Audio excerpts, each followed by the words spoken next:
عبدالستار خان نیازی صاحب، آپ کو تحریک ختم نبوت کے دوران گرفتار کر لیا گیا. آپ کے پاس موت کا پیام دروگہ لے کر آیا. You will be hanged by neck till you are dead.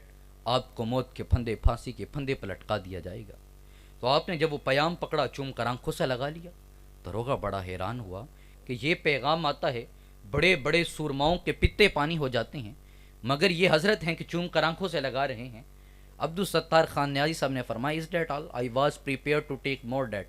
If I would have got 100,000 lives, I would let down those for the case of Holy Prophet Muhammad صلی اللہ علیہ وآلہ وسلم.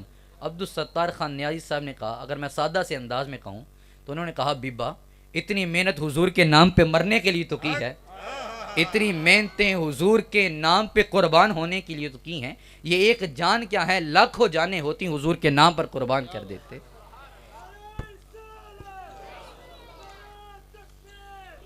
کروں تیرے نام پہ جان فدا، کروں تیرے نام پہ جان فدا، نہ بس ایک جان دو جہاں فدا، دو جہاں سے بھی نہیں جی برا، کروں کیا کروڑوں جہاں نہیں. اور جامی نے کہا تھا، سے جامی گر تو سر خواہی یدیدہ، برد فرمانے تو بالسر والعین. اور اگر میں گولڑے والے کے لہجے میں اس کا ترجمہ کروں تو درکار ہے بس ایک نگاہ کا اشارہ، درکار ہے بس ایک نگاہ کا اشارہ، دل کیا ہے جان نظر کروں سر سے وار کر. تو رب نے محبوب کو وہ حسن دیا، وہ جمال دیا. اب حضور کی زلفوں کا ذرا حسن دیکھ لیجئے گا.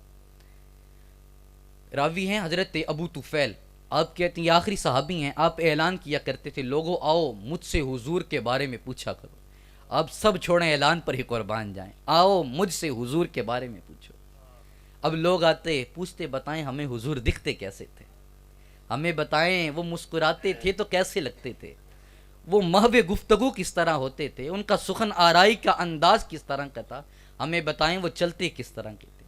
حضرت ابو طفیل ان کے سوالات کے جواب دیتے. آخر پر اتنی سی بات ارشاد فرماتے، میں نے فتح مکہ کے موقع پر حضور کو دیکھا تھا، فما انس شدت بیاض وجہہ ما شدت سواد شعرہ. وہ فتح مکہ کے موقع پر حضور کو دیکھا تھا، وہ منظر آج بھی میری نگاہوں سے نہیں ہٹتا. وہ چٹا چہرہ حضور کا، حضور کی وہ سیاہ زلفیں، آج بھی میری نگاہوں کے سامنے وہ منظر ہے. اور حضور کی زلفوں کے بارے میں 3 طرح کی روایات ملتی ہیں، ذی جمہ، ذی لمہ، ذی وفرہ. کانوں کی لو تک، کانوں کی لو سے تھوڑا نیچے اور کندھوں تک، یہ 3 روایات حضور علیہ الصلوۃ والسلام کی زلفوں کے بارے میں ملتی ہیں. زلف ہائے نبی کا حسین ماجرا، جس طرح جس نے دیکھا بیان کر دیا. اب سوال پیدا ہوتا ہے، صحابہ جس حال میں محبوب کو دیکھتے ہیں بیان کر دیتے ہیں، اس کی کیا وجہ ہے؟ کبھی کانوں تک زلفیں آتی ہیں، اس کو بیان کر دیا، کانوں کی لو سے تھوڑا نیچے آتی ہیں، اس کو بیان کر دیا، کندھوں کو جب چھوتی ہیں، کندھوں کے بوسے لیتی ہیں زلفیں، اس کو بھی بیان کر دیا. صحابہ یہ بتانا چاہتے تھے، میرا عشق تو یہاں تک پہنچا کہ صحابہ یہ بتانا چاہتے تھے کہ حضور ہر صورت کے اندر تم حسن کا کوئی بھی معیار لے کر آ جاؤ، در مصطفیٰ کے اندر اس کو خم ہی پاؤ گے. تم حسن کا کوئی بھی زاویہ لے کر آؤ، انداز لے کر آؤ، در مصطفیٰ کے اندر وہ سر نگوں ہو جائے گا. قطب سیر کے اندر علامہ زمخشری کا ایک قول نقل ہے کہ حضور کی زلفیں جو خم تھا ان میں نیم خم تھا، اس طرح خم تھا کہ جس طرح چاند کے اندر خم ہوتا ہے. اب سوال پیدا ہوتا ہے کہ یہ خم کیوں تھا؟ سیدھی زلفیں بھی ہو سکتی تھی یا گھنگریالی زلفیں بھی ہو سکتی تھی. یہ زلفوں میں خم کی وجہ کیا تھی؟ تو علامہ زمخشری نقل کرتے ہیں کہ عرب کے اندر جو حسن تھا وہ گھنگریالے بالوں کے ساتھ تھا، عجم میں حسن بالوں کے سیدھے ہونے کے ساتھ تھا. تو رب نے محبوب میں عرب کا حسن بھی شامل کر دیا، عجب کا حسن بھی شامل کر دیا. جو جس نظر سے آئے گا محبوب پر دل کا ہار کر بیٹھ جائے گا. تیری تک کے اداواں میں مرید ہو گئی. کوئی اردو والا دیکھے گا تو دیکھ کر کہے گا، ہم ہوئے تم ہوئے کہ میر ہوئے، ہم ہوئے تم ہوئے کہ میر ہوئے، ان کی زلفوں کے سب اسیر ہوئے. اور کوئی بریلی سے دیکھے گا تو کہے گا، لم یاتی نذیر کفی نظرن مثلے تو نشد پیدا جانا، جگ راج کو تاج تورے سرسو ہے، تجھ کو شہید و سرا جانا.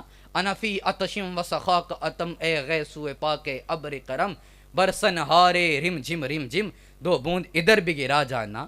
جو اردو والا دیکھے، جو جس انداز میں دیکھے، وہ اس انداز میں ہی در محبوب پر اپنے انداز کو خم کر دے، اپنے انداز کو جھکا دے.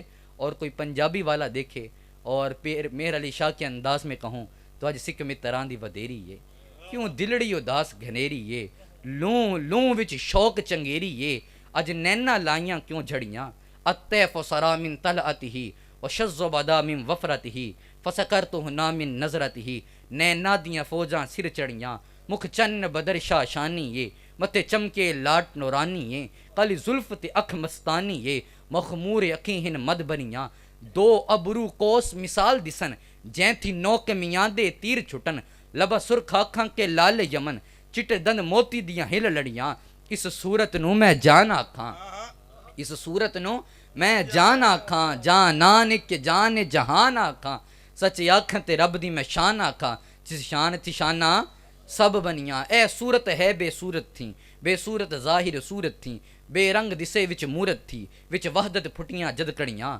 لہو مخت مخطط برد یمن من بھاوری جھلک دکھاؤ سجن او مٹیاں گالیاں لاؤ مٹھن جو ہمرا وادی سن کریاں اجرے تھی مسجد آؤ ڈھلن نوری جھاد دے کارن سارے سکن اکھیاں رہدا فرش کرن سب انسو ملک ہوراں پریاں انہاں سکدیاں تے قرلاندیاں تے لکھ واری صدقے جاندیاں تے انہاں بردیاں مفت وکاندیاں تے شال وط آوت او گھڑیاں سبحان اللہ ما اجملکا ما احسنکا ما اکملکا کتے مہر علی کتے تیری ثنا گستاخ یقین کتے جا اڑیاں۔ تو جس انداز میں آئے گا در مصطفیٰ پر آ کر آنکھوں کو خم کر دے گا، اپنے معیار کو خم کر دے گا۔ حضور علیہ الصلوۃ والسلام کی مانگ کی کیفیت کو فاضل بریلوی بیان کرتے ہیں۔ فاضل بریلوی فرماتے ہیں کہ لیلۃ القدر میں مطلع الفجر حق، مانگ کی استقامت پہ لاکھوں سلام۔ ذرا بریلی والے کا عشق دیکھیے، حضور کی زلفوں کو بھی اگر رات سے تشبیہ دینی ہے تو عام رات سے تشبیہ نہیں دینی، حضور کی زلفوں کو بھی تشبیہ دینی ہے تو لیلۃ القدر سے تشبیہ دینی ہے۔ لیلۃ القدر میں مطلع الفجر حق، مانگ کی استقامت پہ لاکھوں سلام۔ فاضل بریلی فرماتے ہیں کہ جب حضور علیہ الصلوۃ والسلام مانگ نکالتے تھے نا، اس طرح لگتا تھا کہ جس طرح لیلۃ القدر میں صبح کا سپیدہ نمودار ہو رہا ہے۔ یہ اتنا حسین منظر تھا، اور صحابہ کی نظریں تو رخ مصطفیٰ کا طواف کرتے رہتی تھی۔ مشکوٰۃ شریف کی روایت ہے، حضرت ابو رافع ابھی اسلام لے کر نہیں آئے، یہ کفار کی طرف سے ایلچی بن کر حضور علیہ الصلوۃ والسلام کی بارگاہ کے اندر آتے ہیں۔ اب حضرت ابو رافع خود اپنا واقعہ بیان کرتے ہیں، کہتے ہیں لما رأیت رسول اللہ، جب میں نے حضور کو دیکھا میرا دل اسلام کے لیے تڑپنا شروع ہو گیا۔ کہتے ہیں کہ میں نے حضور علیہ الصلوۃ والسلام سے کہا حضور میں نے لوٹ کر واپس نہیں جانا، حضور مجھے خرید کر اپنے قدموں میں رکھ لیجئے۔ حضور علیہ الصلوۃ والسلام کے ذرا ان کلمات پر غور فرمائیے۔ حضور علیہ الصلوۃ والسلام نے ارشاد فرمایا تم لوٹ جاؤ، دل کی یہی حالت رہی تو لوٹ کر واپس آ جانا، چلے جاؤ واپس کیونکہ تم میلچی بن کر آئے ہو، اگر دل میں یہی تڑپ رہی تو لوٹ کر واپس آ جانا۔ اللہ اکبر۔ حضرت ابو رافع فرماتے ہیں میں واپس چلا تو گیا، مگر ہمدم جو دیکھتا ہوں پہلو میں دل نہیں، ہمدم جو دیکھتا ہوں پہلو میں دل نہیں، بیٹھا تھا اس کے پاس میرا دل وہیں رہا۔ کہتے ہیں میں آ تو گیا مگر میرا دل در مصطفیٰ کے لیے تڑپتا رہا۔ صحابہ کی آنکھیں تو فقط حضور کے دیدار کے لیے تھی۔ ایک صحابی ہیں، امام قسطلانی المواہب الدنیا کے اندر نقل کرتے ہیں کہ جب ان کو حضور علیہ الصلوۃ والسلام کے وصال ظاہری کی خبر ملتی ہے تو آپ رب کے حضور اپنے ہاتھوں کو اٹھا دیتے ہیں کہ مالک جب اس دنیا کے اندر حضور کا دیدار ان آنکھوں نے نہیں کرنا، ان آنکھوں کی بینائی لے جا، مجھے ان آنکھوں کی ضرورت ہی نہیں ہے۔ اب ان کی دعا قبول ہوتی ہے، ان کی آنکھوں کی بینائی چلی جاتی ہے۔ اب لوگ عیادت کے لیے آگے آتے ہیں ان کے پاس، امام بخاری آگے اس کو نقل کرتے ہیں، لوگ ان کے پاس عیادت کے لیے آتے اور آ کر ان سے پوچھتے سارے معاملات، تو آپ ان سے کہتے مجھے تو ان آنکھوں سے محبت ہی اس وجہ سے تھی کہ ان سے جلوہ جانہ کو دیکھا کرتا تھا، جب ان آنکھوں کے سامنے جلوہ جانہ ہی نہیں ہونا میں نے ان آنکھوں کا کرنا کیا ہے۔ ام معبد نے حضور کا جو حسن بیان کیا اس کے اندر ایک لفظ استعمال فرمایا قسیم، حضور قسیم ہیں۔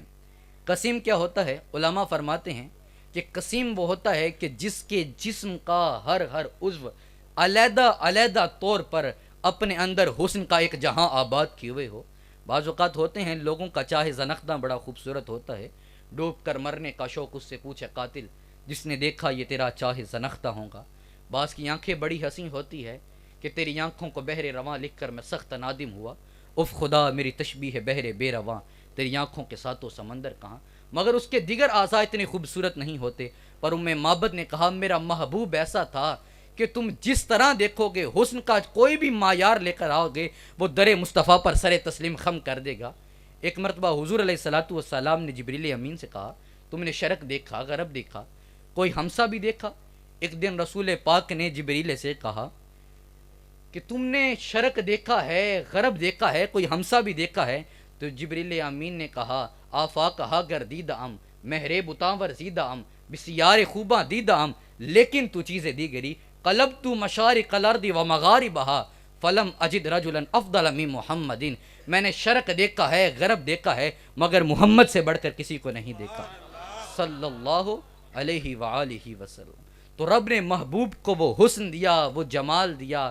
اور ادب کے دائرے کے اندر میرے گفتگو کا وقت ختم ہو گیا، اور یہ باتیں تو ایسی ہیں کہ ساری رات چلتی رہیں تو ختم نہیں ہوتی۔ امام شافعی نے کہا تھا ان ذکرہ هو المسک ما کررتہ یتدوع، ان کا ذکر مشک کی طرح ہے، جتنا چھیڑو گے بڑھتا ہی چلا جائے گا۔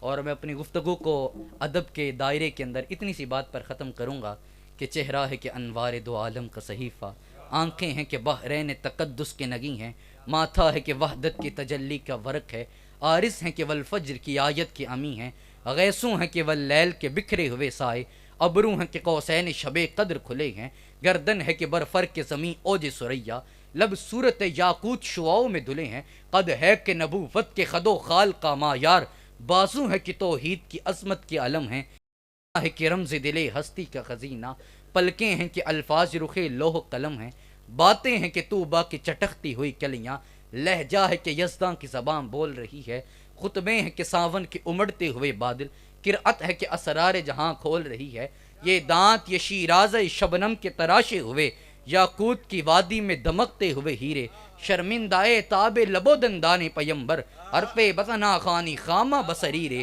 یہ موج تبسم ہے کہ رنگوں کی دنک ہے، یہ عکس متانت ہے کہ ٹھہرا ہوا موسم، یہ شکر کے سجدے ہیں کہ آیات کی تنزیل، یہ آنکھ میں آنسو ہیں کہ الہام کی رمجم، کہنے کو تو ملبوس بشر اوڑھ کر آیا، پر تیرے احکام فلک پر بھی چلے ہیں، کہنے کو تو تیرے سر پہ ہے دستار یتیمی، پر تو زمانے کے یتیموں کا سہارا۔